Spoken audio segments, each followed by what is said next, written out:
उन्हाळ्याच्या तळपत्या दुपारी कृष्णा नदीच्या तीरावर एक विचित्र सुनसान पसरलेलं असायचं.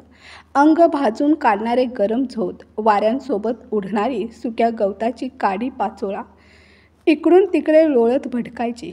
कृष्णा नदीच्या काठावर उभं आहे कालभैरवनाथाचं एक प्राचीन देऊळ. देवळाबाहेर भल्या मोठ्या पिंपळाचं आणि निंबाचं झाड. उन्हाळ्याच्या कडकडीत दिवसातही या झाडांच्या दाट सावलीत गारवा साठलेला असायचा. म्हणूनच प्रवासी थोडा वेळ इथे थांबायचे, कालभैरवनाथाचं दर्शन घ्यायचे, थोडा विसावा घ्यायचे आणि मग पुढच्या प्रवासाला निघून जायचे. पण त्या निंबाच्या झाडाखाली काही दिवसांपासून एक म्हातारी आपलं थारोळं करून पडली होती. चेहऱ्याची ठेवण, चाल ढकलत घातलेलं जर्किन, अंगावरचे फाटके कपडे, सगळं पाहिलं की ती कुठल्या तरी शहरातल्या सदन घरातली असावी असं जाणवत होतं. तरीही आता ती तिथेच पडून असे. साधारण 1.5 महिना झाला होता. मंदिरात मिळणाऱ्या प्रसादावर किंवा एखाद्या प्रवाशाने दिलेल्या अन्नावरच तिचा दिवस निघत होता. अभिजित स्वच्छंद वृत्तीचा, निसर्गाचं वेड लागलेला तरुण. अपघातात आई वडील गेले तेव्हा तो MBAच्या शेवटच्या वर्षाला होता. त्यानंतर मागे पुढे कोणी नव्हतं, त्यामुळे भटकंती हा त्याचा विरंगुळा झाला. कॉलेज संपताच एका बहुराष्ट्रीय कंपनीत मॅनेजर म्हणून नोकरी मिळाली. शनिवार रविवार तो कधी मित्रांसोबत, कधी नातेवाईकांसोबत फिरण्यात घालवायचा. त्या दिवशी तो महाबळेश्वर प्रतापगडाच्या घाटात बाईकवरून निघाला होता. त्याच्यासाठी तो प्रवास कष्टाचा नव्हे तर आनंददायी यात्रा होती.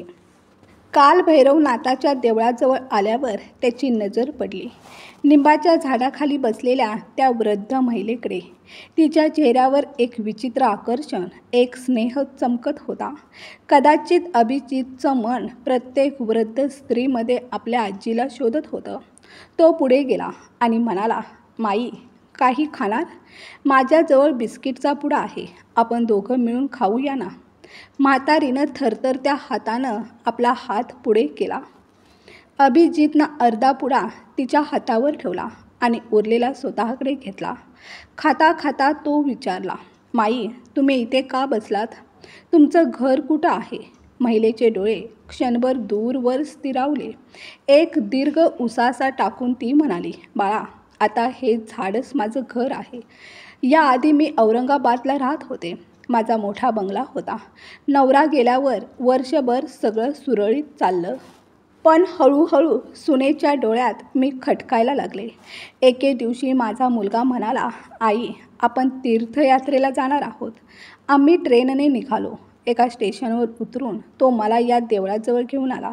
या झाडाखाली बसवलं आणि म्हणाला, आई, मी 2 तासात परत येतो. बाळा, त्या दिवसापासून 1.5 महिना उलटला, पण तो परत आलाच नाही. कधी कधी वाटतं सुनेला मी नको होते, म्हणूनच मुलाने मला इथे देवाच्या दारी सोडून दिलं. हे सांगताना तिच्या डोळ्यातून अश्रू गळाले.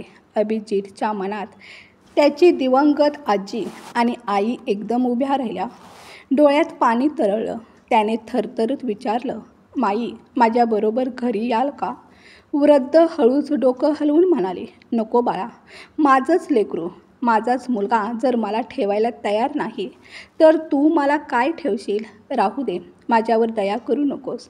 देवाच्या दारीस आता उरलेले दिवस काढते. अभिजित शांतपणे म्हणाला, माई, माझे आई वडील अपघातात गेले आणि आता या घरात माझ्याशिवाय कोणीच नाही. तुमच्या चेहऱ्यात, बोलण्यात मला माझ्या आजीची सावली दिसते. तुम्ही माझ्यासोबत राहिलात तर मला त्रास होणार नाही. उलट मला आधार मिळेल. कामावरून घरी आलो की निदान एखादा चेहरा पाहायला मिळेल. तुम्हाला हवं तर थोडंफार जेवण बनवाल. घराची काळजी घ्याल. तुम्हाला घर मिळेल आणि मला आई आजीच्या सावलीचा सहवास. महिला हळू आवाजात म्हणाली, बाळा, हा तुझा क्षणिक मोह आहे.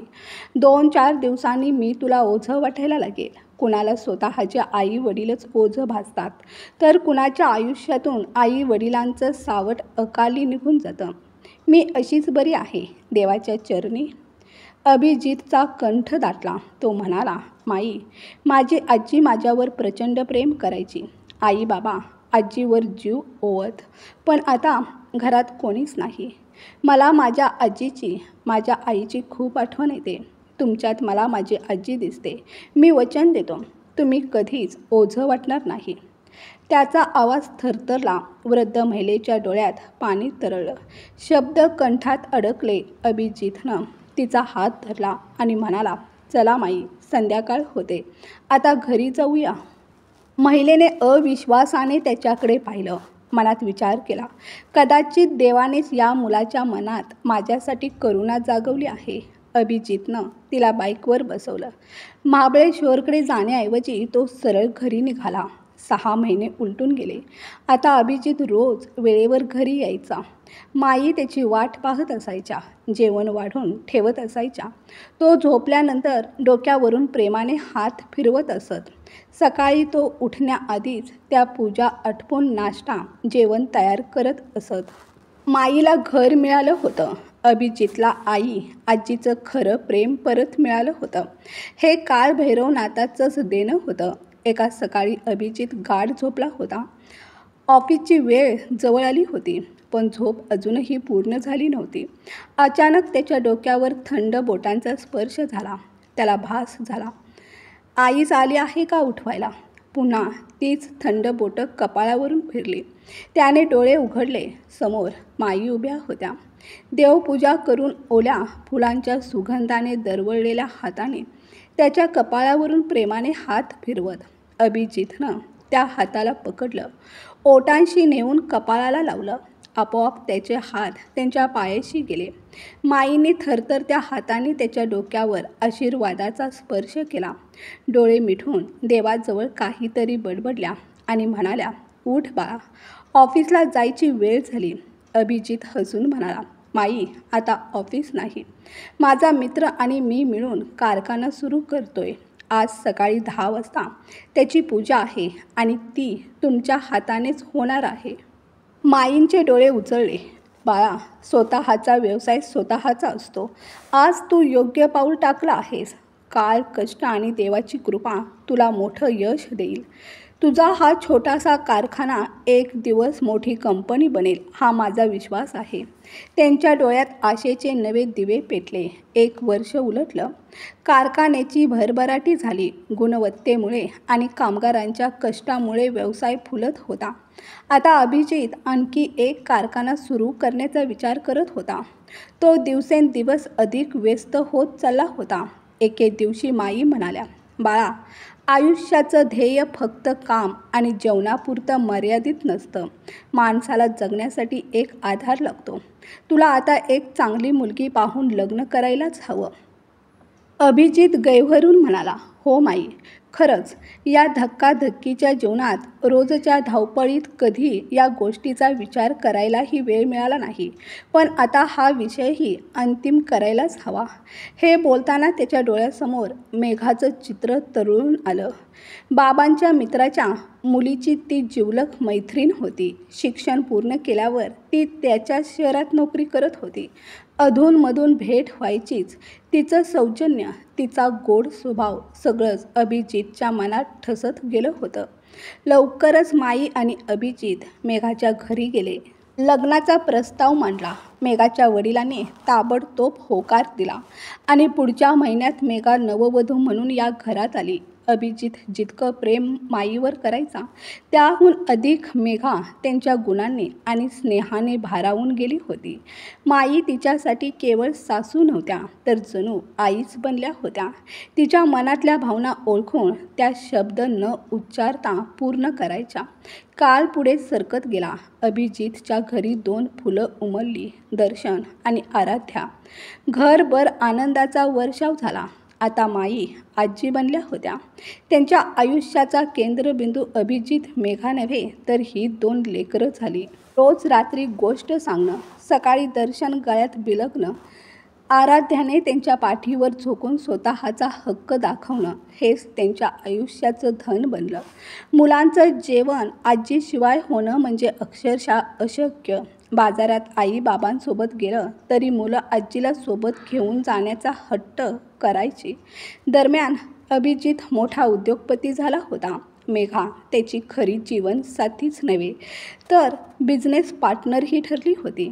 त्यांचा उद्योग आता देशभर पसरला होता. पण दुसरीकडे माईचा मुलगा अरुण, ज्याने आईला रेल्वे स्टेशनवर उतरवून भैरवनाथाच्या देवळात सोडून दिलं होतं, तो मात्र अपराध बुद्धीने वेढला गेला होता. स्वतःच्या आईवर केलेल्या पापासारख्या अन्यायाने त्याच्या अंतःकरणाला विंचूसारखा डंख द्यायला सुरुवात केली. घरातल्या भांडणांना कंटाळून बायकोसोबत सुखाचा संसार करण्याच्या नादात त्याने आईचा त्याग केला होता.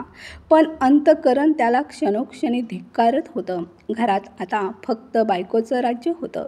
दुकानातून फालतू खर्चांसाठी पैसे उचलणं, वेगवेगळ्या ठिकाणी त्यांचा अपव्यय करणं, यामुळे बापाने उभा केलेला व्यवसाय डळमळू लागला.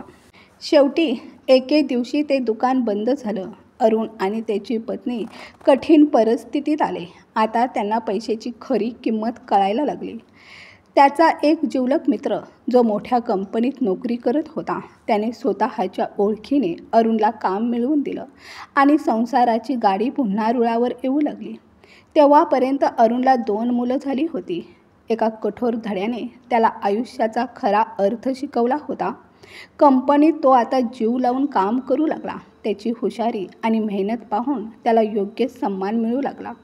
हळूहळू तो कंपनीचा एक महत्त्वपूर्ण कर्मचारी बनला. कंपनीत स्थापना दिनाचा भव्य सोहळा आयोजित करण्यात आला होता. त्या दिवशी सर्व कर्मचाऱ्यांना त्यांच्या कष्ट आणि कामगिरीनुसार पुरस्कार देण्यात येणार होते. अरुण मेहनती होता, निष्ठावान होता आणि तो या पुरस्कारासाठी पूर्णपणे पात्र होता. त्याला देखील त्याच्या योग्यतेनुसार सन्मान मिळणार होता. ठरलेल्या दिवशी कार्यक्रम सुरू झाला. हा पहिलाच प्रसंग होता की कर्मचारी आपले मालक व कंपनीचे मॅनेजिंग डायरेक्टर यांना प्रत्यक्ष भेटणार होते. आजचा दिवस कंपनीसाठी सुवर्ण क्षण ठरणार होता. मॅनेजिंग डायरेक्टर आपल्या आईसह व मुलांसह कार्यक्रमात आले होते. सूत्रसंचालकांनी त्यांना स्टेजवर बोलावलं. ते स्टेजवर आले आणि भावनिक स्वरात म्हणाले, मित्रांनो, आपल्या कंपनीला आज जे यश लाभलं आहे त्यामागे माझ्या माईचे आशीर्वाद आहेत. त्यांची प्रेरणा नसती तर हे साम्राज्य उभंच राहिलं नसतं. म्हणूनच हा पुरस्कार वाटण्याचा मान मला नाही, तो माईंनाच आहे. मी विनंती करतो, माई, कृपया स्टेजवर या आणि आपल्या मुलांना सन्मान द्या. संपूर्ण हॉल टाळ्यांनी दुमदुमला. माई हळूहळू स्टेजवर आल्या. त्यांचं मन जुन्या आठवणींनी भरून आलं. औरंगाबादचं हेच ते शहर, जिथे त्यांचं लग्न झालं होतं, जिथे त्यांचा मुलगा जन्माला आला होता, जिथे त्यांचं छोटंसं घर आणि संसार होता. गल्ल्या, मंदिरे, दर्शनाचे क्षण सगळं त्यांच्या डोळ्यासमोर तरळून गेलं. डोळ्यात पाणी दाटलेलं असतानाच त्या एक एक करून विजेत्यांना पुरस्कार देऊ लागल्या. अचानक नाव पुकारलं, अरुण पाटील.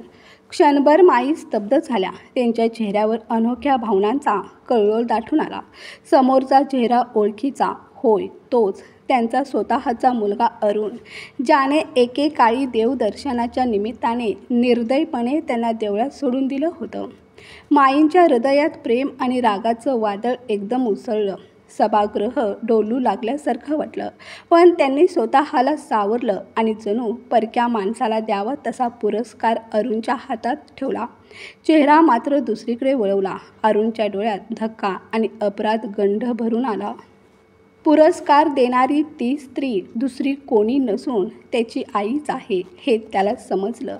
तो आईच्या पायावर कोसळला. थरथरत्या आवाजात म्हणाला, आई, मला माफ कर. माझ्यासोबत घरी चल. माईंच्या डोळ्यातून अश्रू ओघळले, पण त्यांचा आवाज कठोर होता. कोण आई? कोणतं घर? माझा मुलगा तर त्या दिवशीच मेलाय, ज्या दिवशी त्याने मला देवळात सोडलं.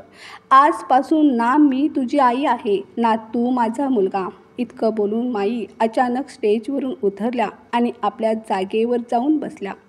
सभागृहात एक क्षणासाठी स्तब्ध शांतता पसरली. अरुण हादरलेला, अपराधाने विदीर्ण झालेला आपल्या जागी उभा राहिला. कधी आईच्या प्रेमळ कुशीत लाडावलेला मुलगा पण कमकुवत मनाचा, चुकीच्या निर्णयाचा कैदी झालेला तोच अरुण आज सर्वांसमोर उघड पडला होता. अरुण लहानपणापासूनच आईचा लाडका होता, पण त्याच्या स्वभावात एक कमकुवतपणा होता. तो निर्णय घेण्यात ढवळाढवळ करणारा, सहज दुसऱ्यांच्या प्रभावाखाली येणारा. दीप्तीशी त्याचं लग्न झालं तेव्हा सुरुवातीला संसार सुरळीत वाटत होता, पण फार वेळ लागला नाही. दीप्तीला लवकरच उमगलं, अरुण हा कमजोर मनाचा माणूस आहे, ज्याच्यावर सहज नियंत्रण मिळवता येतं. वडील जयवंतराव यांच्या निधनानंतर घर आणि दुकानाची जबाबदारी अरुणच्या खांद्यावर आली. अरुण हुशार होता, पण पत्नीसमोर मात्र गप्प होत असे. दीप्ती जे काही मागायची ते योग्य असो वा अयोग्य, तो नकार देण्याची हिंमतच करत नसे. जयवंतराव शहरातील प्रतिष्ठित व्यक्ती, किराणा व ड्रायफ्रूटचं मोठं दुकान त्यांचं नावारूपाला आलं होतं. ते किफायतशीर, पैशांचा योग्य उपयोग करणारे. त्यांच्या शिस्तीमुळे घरात भरभराट होती, जी त्यांच्या निधनानंतरही टिकून होती. पण दीप्तीचा भाऊ योगेश मात्र आपल्या हॉटेलच्या व्यवसायात डुबत चालला होता. तोटेच्या खाईतून बाहेर काढण्यासाठी त्याला मोठी रक्कम हवी होती आणि ती मिळवण्याचा सोपा मार्ग म्हणजे बहीण दीप्ती. योगेशच्या हकेला प्रतिसाद देत दीप्तीने अरुणपाशी 5 लाख रुपयांची मागणी केली. इतकी प्रचंड रक्कम तिच्या स्वतःच्या हातात नव्हती, म्हणून अरुणशिवाय मार्गच नव्हता. अरुण गोंधळला. इतके पैसे देणं शक्य आहे का, या विचारात तो रात्रभर छळला गेला. अखेर संध्याकाळी त्याने संपूर्ण गोष्ट आईसमोर मांडली. आई शांतपणे ऐकत होती. मग ठाम आवाजात म्हणाली, अरुण, सध्या तुझा व्यवसाय वडिलांच्या काळात जसा चालायचा तसा चालत नाही. एवढी मोठी रक्कम जर आत्ताच व्यवसायातून काढली तर दुकान कायमचं कोलमडून पडेल. 10,000ची गोष्ट असती तर तू तुझ्या मेहुण्याला लगेच देऊ शकला असता, पण 5 लाख नाही रे बाळा. इतक्या मोठ्या रकमेचा धक्का आपलं घर पेलणार नाही. मी त्याला कधीही परवानगी देणार नाही. आज पहिल्यांदाच अरुणनं आपल्या आईचं नाव पुढे करून मोठ्या धैर्यानं दीप्तीला 5 लाख रुपये देण्यास ठाम नकार दिला. तिचा भाऊ तोंड पाडून परत गेला, पण त्या क्षणापासून दीप्तीचं आपल्या सासूबाई कल्पनाताईंसोबत जाणीवपूर्वक शत्रुत्व पेटलं. ती प्रत्येक क्षुल्लक गोष्टीवरून सासूला टोचू लागली. कधी जेवणात मीठ जास्त टाकायची, कधी भाजीत मिरची पूड ओतायची. कल्पनाताई देवघरात पूजा करत असल्या की ती मुद्दाम टीव्हीचा आवाज कर्कश स्वरात वाजवायची. कल्पनाताईंच्या हातून एखादी चूक झाली तर दीप्ती त्यांना अशा तऱ्हेने झापायची जसं कोणी नोकराशीही वागत नाही. दीप्तीच्या मनात एकच विष पाजरत होतं, या म्हातारीनं माझ्या भावाला मदत करू दिली नाही, मग मी तिला का सांभाळू. काहीही करून तिला घराबाहेर काढायलाच हवं. कल्पनाताई मात्र शांततेचं कवच धारण करून होत्या. मुलाला आणि सुनेला अपशब्द बोलण्याचं धाडस त्यांना होत नव्हतं. अंतर्मनात वेदना कळा उसळत असल्या तरी त्या फक्त देवासमोर हात जोडून मौन अश्रूंनी व्यथा मांडत राहायच्या. अरुण मनोमन आईच्या बाजूनं होता, पण प्रत्यक्षात तिचं रक्षण करायला उभा राहिला नाही. उलट दीप्ती रोजच त्याच्या कानात आईविरुद्ध विष ओतायची. दुकानावरून घरी परतल्यावर तो त्या आईलाच, जी त्याच्या जीवापेक्षा अधिक प्रिय होती, उलट बोलायचा, तिचा अपमान करायचा. कदाचित असं वागल्याने दीप्तीचा राग कमी होईल आणि घरात शांतता राहील, असा त्याचा भ्रम होता. एके दिवशी कल्पनाताई गॅसवर भाजी करत असताना चक्कर आल्याने त्यांच्याकडून चमचा हातून सुटला. तो चमचा शिजत्या भाजीतला रस घेऊन नेमका दीप्तीच्या पायावर पडला. यावरून दीप्तीने घरात प्रचंड गोंधळ घातला. बिचाऱ्या कल्पनाताई पुन्हा पुन्हा माफी मागत होत्या, पण ही लहानशी चूक दीप्तीच्या दृष्टीने क्षमायोग्य नव्हती. संध्याकाळी अरुण आला तेव्हा दीप्तीने डोळ्यात ज्वाला घेऊन सांगितलं, आज तुमच्या आईनं मुद्दाम भाजी माझ्या पायावर फेकली. तुमची आई माझ्या जीवालाही धोका निर्माण करू शकते. या घरात एकतर मी राहणार, नाहीतर तुमची आई, असं म्हणत तिनं संतापाने नवऱ्याचा हात झटकला आणि खोलीचा दरवाजा धाडकन आपटून घेतला. कमकुवत मनाचा अरुण हादरला. त्याच्या पुढं फक्त एकच मार्ग उरलाय असं त्याला वाटलं, आईला त्यागणं. पण आईला वृद्धाश्रमात सोडणं म्हणजे समाजाच्या उपहासाला समोर जाणं होतं. म्हणून त्यानं तीर्थयात्रेचं कारण सांगितलं आणि आईला देवळात सोडून परत आला. आईला असं निराधारासारखं टाकून आल्यानंतर अरुण जणू आत्म्याविना भटकणाऱ्या सावल्यासारखा झाला. प्रत्येक क्षणी त्याच्या अंतर्मनात अपराधाचा शूल खुपसत होता. स्वतःच्या कृतीचा तिरस्कार त्याला पेटवत होता. आता दीप्तीचं वर्चस्व पूर्ण झालं. तिनं कपट, हट्ट आणि बनावट प्रेम दाखवत अरुणकडून व्यवसायातील 5 लाख रुपये काढून आपल्या भावाला दिले. त्या काळी ही रक्कम एखाद्या व्यवसायासाठी प्रचंड मोठी मानली जायची. एवढा निधी बाहेर काढल्यानंतर अरुणचा व्यवसाय ढासळू लागला. शेवटी तोटेच्या गर्तेत अडकून दुकान कायमचं बंद करावं लागलं. घरात 2 लेकरांचा भार आणि आळशी पत्नी, या सगळ्यामुळे अरुणचं आयुष्य चाकोरीतील नरक बनलं. दारिद्र्याच्या दिवसात एका परिचितानं त्याला एका कंपनीत नोकरी मिळवून दिली. याच कंपनीत एका समारंभात जेव्हा त्याला स्वतःच्या आईच्या हस्ते पारितोषिक मिळालं तेव्हा तो थरकापला. आईच्या शांत पण तिरकस उपेक्षेने त्याच्या अंतर्मनाला आरपार भोकसलं. आईला दिलेल्या यातना, तिच्या डोळ्यात साचलेलं दुःख सगळं त्याच्या आत्म्याला कुरतडू लागलं. त्याचं मन आता जखमेवर जखम होत नासूर झालं होतं. स्वतःच्या घाणेरड्या कृत्याची कहाणी तो ना बायकोशी शेअर करू शकला ना मित्राशी, कारण जगातला कुठलाच मित्र असल्या दुष्ट मुलाच्या पापाला योग्य ठरवणारा नव्हता. तो रविवारचा दिवस होता. ऑफिसची सुट्टी असल्याने अरुण बायकोसोबत स्कूटरवरून डोंगरावरच्या गणपतीच्या देवळात दर्शनाला गेला. देवाच्या मूर्तीसमोर हात जोडून डोळे मिटताच त्याला असं जाणवलं जणू देव स्वतः त्याच्या पापावर कुटील हास्य करत आहेत. अरुणने घाबरून डोळे उघडले.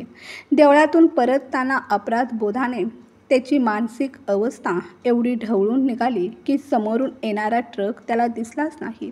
एका जोरदार धडकेत स्कूटर ट्रकला धडकली. अरुण आणि दीप्ती दोघंही स्कूटर सकट ट्रकखाली बरंच अंतर ओढले गेले. शेवटी ट्रकचं चाक अरुणच्या डोक्यावरून गेलं आणि त्याचा मेंदू क्षणार्धात चिरडून गेला. दीप्ती वाचली खरी, पण तिचा एक हात आणि एक पाय कायमचा शरीरापासून वेगळा झाला. घरी 2 लहान लेकरं अनाथासारखी रडत होती. त्यांची काळजी घेणारं कोणीच उरलं नव्हतं. दीप्तीचा भाऊ योगेश धावून आला, पण मनात एकच विचार घोळत होता. आता बहिणीकडे राहिलो तर अलीकडे उसने घेतलेले पैसे परत द्यावे लागतील, हा विचार मनाला पोखरू लागला. तो एक दिवस बहिणीजवळ राहिला, पण दुसऱ्या दिवशी काहीतरी कारण सांगून स्वतःच्या घरी परत गेला. दरम्यान अरुणचा मित्र महेश, जो त्याच्याबरोबर कंपनीत काम करत होता, त्याने सगळी घटना मॅनेजरला सांगितली. मॅनेजरने फोन करून सगळी माहिती कंपनीचे मालक आणि डायरेक्टर अभिजित यांना दिली. अभिजित फोनवर मॅनेजरशी बोलत असतानाच कल्पनाताई डायनिंग टेबलवर त्याच्यासोबत नाश्ता करत होत्या. काय झालं बाळा? कल्पनाताईंनी विचारलं. अभिजित गंभीर आवाजात म्हणाला, आपल्या कंपनीत अरुण पाटील नावाचा कर्मचारी होता, ज्याने तुझ्याकडून पुरस्कार घेतला होता. आज त्याचा अपघातात मृत्यू झाला. हे ऐकताच कल्पनाताईंच्या हातातील घास खाली पडला. काही क्षण त्या स्तब्ध राहिल्या. मग डोळ्यातून अश्रू ओघळू लागले. दडपून राहिलेला आक्रोश बाहेर फुटला. थरथरत्या आवाजात त्या म्हणाल्या, तो अरुण माझा तोच एकुलता एक मुलगा होता, ज्याने मला देवळात सोडून कधीच मागे वळून पाहिलं नाही. अभिजितच्या चेहऱ्यावर हळूहळू घृणेचे भाव उमटले. तो स्वतःशीच पुटपुटला, जशी करणी तशी भरणी. आईला त्यागणाऱ्याला देवाने याहून मोठी शिक्षा कोणती द्यावी? कल्पनाताई काही क्षण शांत राहिल्या. मग अचानक त्यांच्या चेहऱ्यावर दृढ निश्चय झळकला. अभिजित, मला औरंगाबादला जायचं आहे. अरुणचा अंतिम संस्कार माझ्याच हातून व्हायला हवेत आणि त्याची लेकरं, ती निराधार मुलं मला बघायची आहेत. एवढं ऐकताच अभिजितची पत्नी मेघा धावत आली. तिच्या हातात पैशांनी भरलेली एक छोटी बॅग होती. ती कल्पनाताईंच्या हातात देत म्हणाली, माई, हे पैसे ठेवा, तिथे गेल्यानंतर उपयोगी पडतील. कल्पनाताईंनी तिच्या डोक्यावरून हात फिरवला. डोळ्यातून पाणी टिपकत त्या म्हणाल्या, बेटा, हे पैसे मी घेऊ शकत नाही. तुमचं प्रेम, तुमची आपुलकी हीच माझी खरी संपत्ती आहे. तुम्ही मला आश्रय दिलात, हीच माझ्यासाठी मोठी गोष्ट आहे. मी तुम्हाला आणखी ओझं होऊ इच्छित नाही. पण अभिजितनं बॅग जबरदस्तीने त्यांच्यासमोर ठेवली. आवाज कापरा झाला होता. आई कधीच आपल्या मुलासाठी ओझं नसते. जर तू हे पैसे घेतले नाहीस तर मला वाटेल मीच काही मोठा अपराध केला आहे आणि त्याची शिक्षा तू मला देत आहेस माई. तू हे पैसे घेतले नाहीस तर मला रडायला येईल. कल्पनाताईंच्या डोळ्यातून अश्रू ओघळले. त्यांनी सामान उचललं आणि गाडीत बसल्या.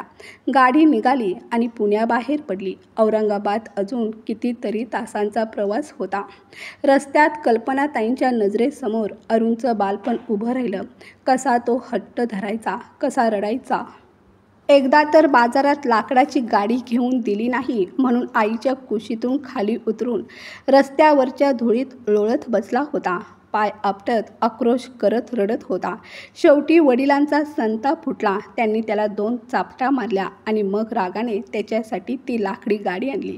त्यांना आठवत होतं कसं तो शाळेत जाण्यापासून पळ काढण्यासाठी पोटदुखीचं खोटं कारण सांगून बाबांच्या जवळ जाऊन बसायचा आणि मग शाळा टाळून थोड्याच वेळात गल्लीतील मुलांसोबत धुमाकूळ घालत खेळत फिरायचा. कल्पनाताईंच्या डोळ्यासमोर आलं. 10वीच्या परीक्षेत तो पहिला आला होता. तेव्हा पार्टीसाठी बाबांकडून रडारड करून 200 रुपये उकळले आणि आपल्या मित्रमंडळींना मोठी मेजवानी दिली होती.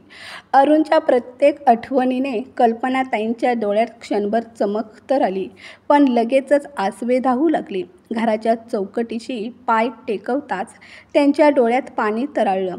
त्यांना भास झाला आता नवरा दार उघडून बाहेर येईल, नाहीतर अरुण धावत येत आई आई म्हणेल. पण घराच्या आत पसरलेली भेसूर शांतता त्यांच्या हृदयावर दगडासारखी कोसळली. काळी जोराने धडधडू लागलं आणि अश्रूंना थांबवणं अशक्य झालं. दरवाजावर ठोका मारताच शेजारीण राधा बाहेर आली. तिच्या मागून आदित्य आणि नेहा ही 2 लहान जीव बाहेर पळत आले. राधाने त्यांना सांगितलं, बाळांनो, ही तुमची आजी आहे. तीर्थयात्रेला गेली होती, आता परत आली आहे. अरुणने गावातल्या लोकांना असंच सांगितलं होतं. आई वाराणसीला तीर्थवासासाठी राहिली आहे, कारण बाबा गेल्यानंतर तिचं घरात मन लागत नाही, म्हणून ती देवाजवळ राहून भजन कीर्तनात आयुष्य घालवणार आहे. आदित्य आणि नेहा घाबरतच आजीकडे आले, पण कल्पनाताईंनी त्यांना मिठीत घट्ट कवठाळून घेतलं. जणू आपल्या हृदयाचा ठाव त्यांच्यातच सापडला होता. राधा हळूहळू म्हणाली, ताई, दीप्तीचा एक हात आणि पाय पूर्णपणे तुटून गेला आहे. डॉक्टरांनी तिला कृत्रिम हात लावला, पण पाय लावू शकले नाहीत. अजूनही ती हॉस्पिटलमध्ये ॲडमिट आहे. तिला सावरायला किमान महिना तरी लागेल. हे ऐकून कल्पनाताईंच्या छातीत धडकी भरली, पण त्याहून भीषण सत्य राधाने पुढे सांगितलं. अरुणच्या डोक्याचे तुकडे रस्त्यावरून उचलून एका बॅगेत ठेवले. पोलिसांनी मृतदेह पोस्टमार्टमला नेला आणि दुसऱ्याच दिवशी त्याचं अंत्यसंस्कार झाले. कल्पनाताई स्तब्ध झाल्या. मुलाच्या दूरदशेची कहाणी ऐकताच त्यांच्या डोळ्यातून अश्रूंना उधाण फुटला. थोडा वेळ मन सावरून त्या सुनेला पाहायला दवाखान्यात गेल्या. अर्धबेशुद्ध अवस्थेतील दीप्ती सासूला पाहताच अपराधगंध, लाज आणि दुःखाने हुंदके देऊ लागली. एक हात पुढे करून तिने कल्पनाताईंचा हात घट्ट पकडला आणि म्हणाली, आई, बघा ना, माझ्या सगळ्या पाप कर्माची शिक्षा मला मिळाली. आज माझा नवरा माझ्यासोबत नाही. लेकरं अनाथ झाली आहेत. ज्यासाठी मी जीव तोडून धडपड केली, तो भाऊही फक्त 1 दिवस थांबून निघून गेला. ज्याच्या मोहात पडून आपलं दुकान उद्ध्वस्त झालं, ते पैसेसुद्धा त्याने परत केले नाहीत. कल्पनाताईंनी डोक्यावरून हात फिरवत तिला शांत केलं. बाळा, रडू नकोस. नशिबात जे लिहिलं तेच घडतं. म्हणूनच मला आणि तुला इतकं दुःख सहन करावं लागलं. पण आता रडून काही साध्य होणार नाही. आदित्य आणि नेहाची जबाबदारी आपल्या खांद्यावर आहे. घर चालवण्यासाठी धैर्य हवं, हिंमत हवी. रडणं थांबव आणि बरी होण्याची मनोमन इच्छा ठेव. सासूच्या आधाराने दीप्तीला जणू नवं बळ मिळालं. तिच्या हुंदक्यातून मनातील सगळी घाण धुवून निघाली आणि अंतःकरणात हलकं पण दृढ असं बळ निर्माण झालं. कल्पनाताईंनी जयवंतरावाच्या हाताखाली काम करणाऱ्या विठ्ठल काकांना घरी बोलावून घेतलं. बंद दुकानाची स्वच्छता करण्यास सांगितलं. मग अभिजितने दिलेले पैसे काढून त्यांना म्हणाल्या, काका, हे पैसे घ्या. होलसेल मार्केटमधून थोडं थोडं सामान आणा आणि आपलं दुकान सुरू करूया. जास्त उधार घेणं आपल्याला शक्य नाही. जेवढं आहे त्यातच छोटं का होईना पण दुकान उभं करूया. मुलांचं आयुष्य सावरणं हाच आपला ध्यास आहे. मी स्वतः दुकानात बसणार आहे.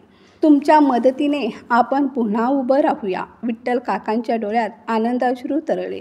त्यांनी ते पैसे घेतले आणि बाजारात गेले. जितकं शक्य होतं तितकं सामान खरेदी केलं आणि पुन्हा किराणा दुकान सुरू केलं.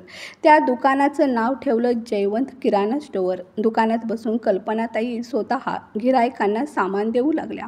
जयवंतरावांचं नाव, कल्पनाताईंचा अथक परिश्रम आणि अरुणच्या अकाली मृत्यूने निर्माण झालेली सहानुभूती या सगळ्यामुळे अवघ्या 10 ते 15 दिवसातच दुकान जबरदस्त चालू लागलं.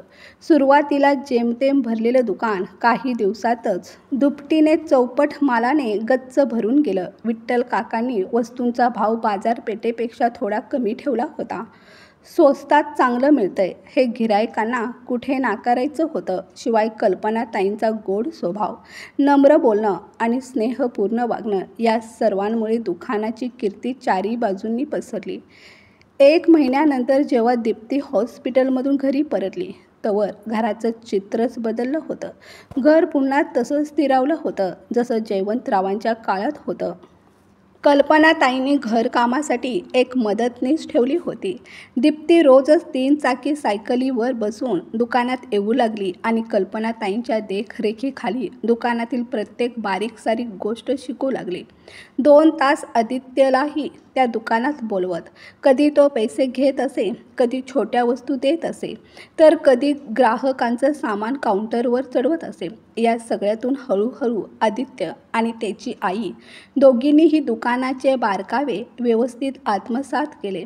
विठ्ठल काकांची साथ होतीच. हळूहळू आयुष्य पुन्हा रुळावर आलं. घरातील कामं ठरलेल्या नियमाने सुरळीत पार पाडली जाऊ लागली. दीप्तीच्या घराला पुन्हा स्थैर्य आलं. ही बातमी तिच्या भावाला योगेशलाही कळली. चूक लक्षात येताच त्याची पत्नी त्याला समजावून म्हणाली, बहिणीकडून घेतलेलं उधार हे जरी व्याजाशिवाय असलं तरी 1 दिवस फेडावंच लागतं, नाहीतर देवाच्या दरबारात जाऊन हिशोब द्यावा लागतो. इथं केलेलं इथंच भोगावं लागतं. हे ऐकून योगेश 2 लाख रुपये घेऊन दीप्तीकडे आला. अपराधी मनाने तो म्हणाला, ताई, जेव्हा तुला खऱ्या अर्थाने पैशाची गरज होती तेव्हा मी तुला मदत करू शकलो नाही. आज हे 2 लाख परत करतोय. उरलेले 3 लाखही लवकरात लवकर देण्याचा प्रयत्न करीन. माझ्यामुळे तुमच्या घराला जो त्रास सहन करावा लागला त्याबद्दल मला मनापासून खेद आहे. हे ऐकून दीप्तीच्या मनात समाधानाची लहर उमटली. तिला जाणवलं, अरुण आज नसला तरी घर पुन्हा पूर्वीसारखं स्थिरावलं आहे. हळूहळू कल्पनाताईंनी घराची जबाबदारी दीप्तीच्या खांद्यावर सोपवली आणि एक दिवस शांत स्वरात तिला म्हणाल्या, दीप्ती, आता मला अभिजित जवळ परत जायचं आहे. तो माझी वाट बघत असेल. आता हे घर तुला एकटीने सांभाळावं लागेल. असं म्हणून आदित्य व नेहाला प्रेमाने मिठी मारून कल्पनाताई ट्रेनमध्ये बसल्या. रात्री 9च्या सुमारास ट्रेन सुटली. थकलेल्या ताई डुलक्या घेत घेत झोपून गेल्या. स्वप्नांच्या दुनियेत त्या हरवल्या. अभिजित, त्याची पत्नी मेघा आणि त्यांची मुलं दर्शन व आराध्या सगळे त्यांना स्वप्नात दिसू लागले. रात्रभर त्या स्वप्नात रमल्या. सकाळी 6 वाजता ट्रेन पुणे स्टेशनवर पोहोचली. कल्पनाताईंनी सामान उचललं. एक ट्रॉली बॅग आणि खांद्यावरची एक हँडबॅग. रिक्षा करून त्या अभिजितच्या घरी पोहोचल्या. रिक्षावाल्याला पैसे दिल्यानंतर दरवाजेची बेल वाजवली. अचानक बेल वाजल्याने मेघा दचकल्यागत दरवाजाकडे आली. एवढ्या सकाळी कोण असेल असा विचार करत तिने दरवाजा उघडला आणि तिच्या डोळ्यासमोर उभ्या होत्या कल्पनाताई. कल्पनाताई दिसताच मेघा आनंदाने त्यांच्या गळ्यात पडली. पायांवर नतमस्तक होत तिनं त्यांची बॅग उचलली आणि सरळ अभिजितच्या खोलीत जाऊन त्याला उठवू लागली. आहो, उठलात का? बघा ना कोण आलंय. लवकर उठा, ती उत्साहाने म्हणाली. अभिजित दुसरीकडे तोंड करून चिडतच म्हणाला, असं कोण आलंय ज्याच्यासाठी एवढ्या सकाळी मला उठवलंस? तेवढ्यात कल्पनाताई हळूवार पावलांनी आत शिरल्या. मायेने त्यांनी अभिजितच्या डोक्यावरून हात फिरवला. तो स्पर्श अभिजितसाठी अनोळखी नव्हता. तो तर हृदयात कोरलेला होता. क्षणभरातच तो पलंगावर उठला, माईंचा हात आपल्या हातात घेतला आणि आवेगाने म्हणाला, माई, तुम्ही कधी आलात? क्षणातच त्याचे हात त्यांच्या पायाशी गेले. इतक्यात कामवाली बाई चहा घेऊन आली. अभिजित, मेघा आणि माई तिघंही एकत्र बसून चहा पीत होते. पण माईंचं लक्ष मात्र दुसरीकडेच होतं. त्यांना दर्शन आणि आराध्याची ओढ लागली होती. चहा संपताच त्या धाव घेत मुलांच्या खोलीत गेल्या. झोपलेल्या बाळांच्या डोक्यावरून त्यांनी हळूवार हात फिरवला. त्या मायेच्या स्पर्शानं जणू जादू झाली. दोघंही मुले डोळे चोळत उठून बसली. दर्शन आजीच्या मांडीवर धावत जाऊन बसला.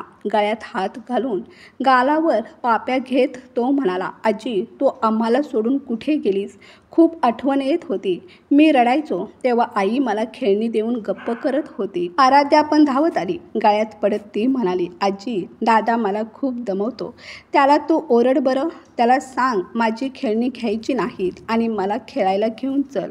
माईंचे डोळे पाणावले. त्यांनी दोघांना घट्ट कवीत घेत म्हटलं, माझ्या बाळांनो, आता मी तुम्हाला सोडून कुठेही जाणार नाही.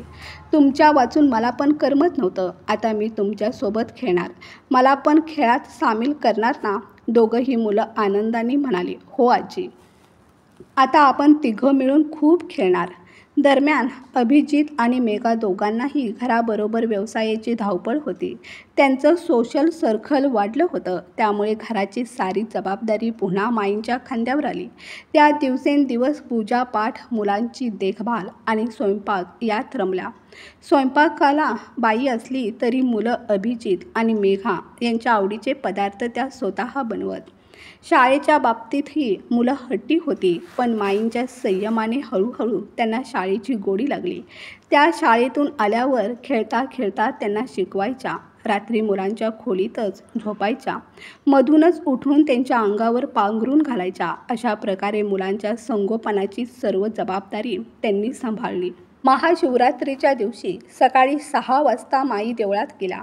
गर्दीमुळे त्यांना परत यायला उशीर झाला. तवर दर्शन आणि आराध्या उठले होते. माई दिसेनात म्हणून ते रडारड करू लागले.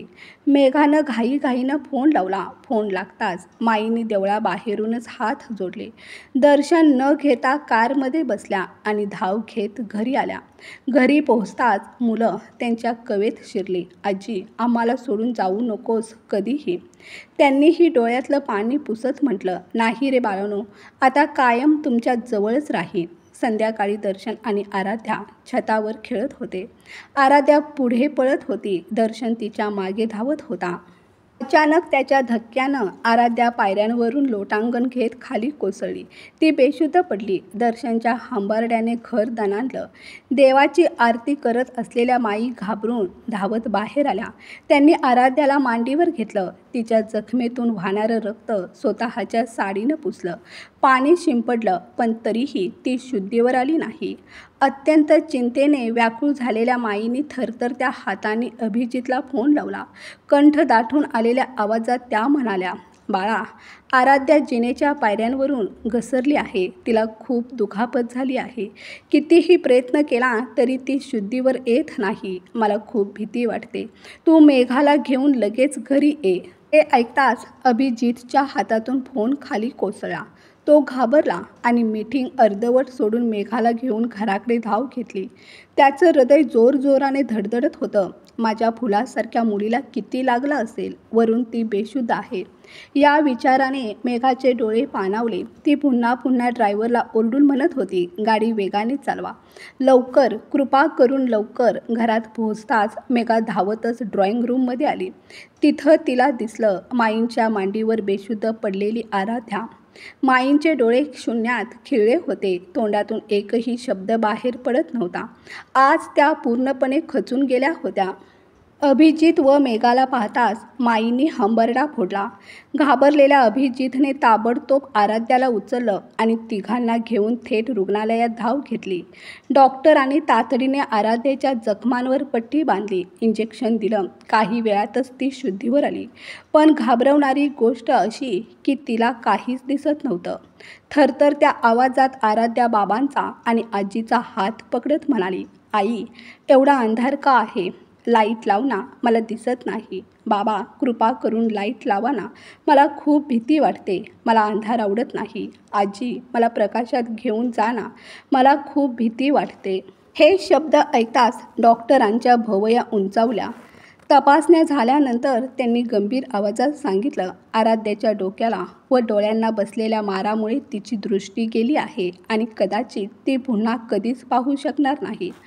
क्षणातच वातावरण शोकमग्न झालं. घरचे, डॉक्टर, नर्स सगळ्यांच्या चेहऱ्यावर एकच छाया होती, वेदना आणि निराशेची. अभिजित व मेघा न थांबता शहरातील मोठ्या रुग्णालयात फिरू लागले. एका डॉक्टरांनी आशेचा किरण दाखवला. जर एखाद्या मृत व्यक्तीचे डोळे दान म्हणून मिळाले तर एक जटिल शस्त्रक्रिया करून आराध्याला पुन्हा डोळे देण्याचा प्रयत्न करता येईल. माई मात्र क्षणभरही आराध्याला सोडत नव्हत्या. अभिजितने संपत्ती खर्च केली, मेघाने सारी धावपळ केली, पण डोळ्यांचा जुगाड कुठेच होत नव्हता. आराध्या मात्र हताश होऊन आई, बाबा, आजीला घट्ट धरून बसायची. तिला अंधाराची भीती वाटायची, पण आता तिचं संपूर्ण आयुष्यच अंधारमय झालं होतं. माईंचं अंतःकरण फाटून निघालं होतं. मुलाच्या मृत्यूनंतरही सून दीप्तीला सावरण्यासाठीही त्यांनी कधी देवाकडे काही मागितलं नव्हतं, पण आराध्येसाठी त्यांनी देवाजवळ हात पसरले, व्रत उपवास सुरू केले, अन्न पाणी कमी केलं. लाखो प्रार्थना करूनही देवाने जणू काही ऐकलं नाही. एक दिवस त्या देवळात गेला, हात जोडून अश्रू ढाळत मनोमन ओरडल्या, देवा, माझ्या आराध्याने तुझं काय बिघडलं होतं? आयुष्यभरासाठी तिला अंधार का दिलास? जर माझ्या हृदयात तुझ्याप्रती लेश मात्र ही भक्ती शिल्लक असेल तर त्या भक्तीचा उपयोग करून आज मी माझ्या लेकराच्या डोळ्यांची भीक मागते आहे. माझ्या आराध्याला प्रकाश दे. तिच्या बदल्यात माझा प्राण घेऊन जा. पण आज माझी लाज राख. इतक्यात त्यांच्या डोळ्यातून गंगेसारखे अश्रू वाहू लागले. अचानक देवाच्या मूर्तीवर ठेवलेलं एक फूल खाली पडून थेट त्यांच्या जोडलेल्या हातावर येऊन पडलं. क्षणात माईंच्या अंगावर शहारे आले. त्यांनी त्याला देवाचा आशीर्वाद मानलं. त्यांच्या चेहऱ्यावर पुन्हा एकदा आशेचा, आनंदाचा तेजाळलेला किरण झळकला. त्यांना ठाम खात्री पटली, आता आराध्याचे डोळे नक्की बरे होणार. हा आनंद मनात उमटताच माई देवाला पुन्हा पुन्हा नमस्कार करत हातात फूल घेऊन आराध्याला देण्यासाठी धावतच 108 पायऱ्या उतरू लागल्या. पण उपवासामुळे माई खूपच अशक्त होत्या. अचानक त्यांचा पाय घसरला आणि त्या पायरीवरून खाली पडत बेशुद्ध झाल्या. आजूबाजूच्या लोकांनी पटकन त्यांना सरकारी हॉस्पिटलमध्ये नेलं. खूप प्रयत्नानंतर माई शुद्धीवर आल्या. शुद्धीवर येताच डॉक्टरांनी अभिजितला बोलवायला सांगितलं. अभिजित शहरातील प्रतिष्ठित व्यक्ती होता, त्यामुळे डॉक्टरही त्याला ओळखत होते. पटकन फोन करून अभिजितला बोलवण्यात आले. माईंची तब्येत क्षणाक्षणाने बिघडत होती. अभिजित आणि मेघा दोघेही माईंचा हात आपल्या हातात धरून रडू लागले. डॉक्टरांनी स्पष्ट सांगितले, आता माईंना जास्त वेळ जगता येणार नाही. त्या काही क्षणांच्या पाहुण्या आहेत. जसं दिवेच्या शेवटच्या क्षणात ज्योत प्रचंड तेजाने जळते, तसंच माईने शेवटच्या क्षणी पूर्ण चेतनेत अभिजित आणि मेघाच्या गळ्यात पडून म्हणाल्या, देवाने माझी इच्छा पूर्ण केली. मी माझा जीव घेऊन आराध्यासाठी डोळे मागितले होते आणि देवाने ऐकलं. माझ्या जाण्यानंतर हे डोळे आराध्याला द्या, म्हणजे मी नेहमी त्याच डोळ्यांनी तुम्हा सर्वांना पाहू शकेन. अभिजित आणि मेघा माईंना कवटाळून रडत होते, पण माईंच्या चेहऱ्यावर एक विचित्र तेज चमकत होतं. हात धरून त्यांनी देवाचं नाव घेत आपले प्राण सोडले. सगळ्यांना रडवून माई शांतपणे निघून गेल्या. डॉक्टरांनी पटकन माईंचे डोळे काढून सुरक्षित ठेवले. अभिजितने डोळ्यांच्या डॉक्टरांना फोन करून डोळे डोनेट केल्याची माहिती दिली. डॉक्टरांनी ताबडतोब फ्लाईटद्वारे मुंबईला पाठवण्याची तयारी केली. आराध्याच्या केसची सविस्तर माहिती असल्यामुळे डॉक्टरांनी त्या दिवशी दुपारीच ऑपरेशन सुरू केलं. 6 तास चाललेल्या जटिल ऑपरेशननंतर डॉक्टर बाहेर आले आणि अभिजित व मेघाचे अभिनंदन करत म्हणाले, हे खूपच कठीण ऑपरेशन होतं, पण कदाचित देवाची कृपा होती. तुमची मुलगी आता पुन्हा पाहू शकेल. 15 दिवसानंतर जेव्हा आराध्याच्या डोळ्यावरील पट्टी काढली गेली, डॉक्टरांनी विचारले, बाळा, सर्वात पहिल्यांदा कोणाला पाहायचं आहे? आराध्याने मनापासून उत्तर दिले, सर्वात पहिल्यांदा माझ्या आजीला पाहायचं आहे. नंतर आई, बाबा आणि दादा. अभिजित आणि मेघा रडू लागले. घरातून माईंचा फोटो मागवला गेला. आराध्याने डोळ्यावरील पट्टी काढली आणि सर्वात पहिलं आपल्या प्रेमळ आजीला पाहिलं. हा तर आजीचा फोटो आहे. आजी कुठे आहे? मला तिला पाहायचं आहे. अभिजित, मेघा, डॉक्टर, नर्स सर्वांचे डोळे पाणवले.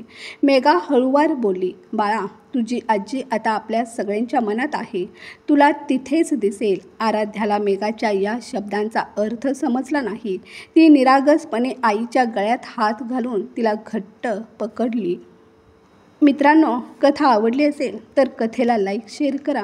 चॅनलवर नवीन असाल तर प्लीज आपल्या चॅनलला सबस्क्राईब करा. कथा ऐकल्याबद्दल आणि वाचल्याबद्दल धन्यवाद.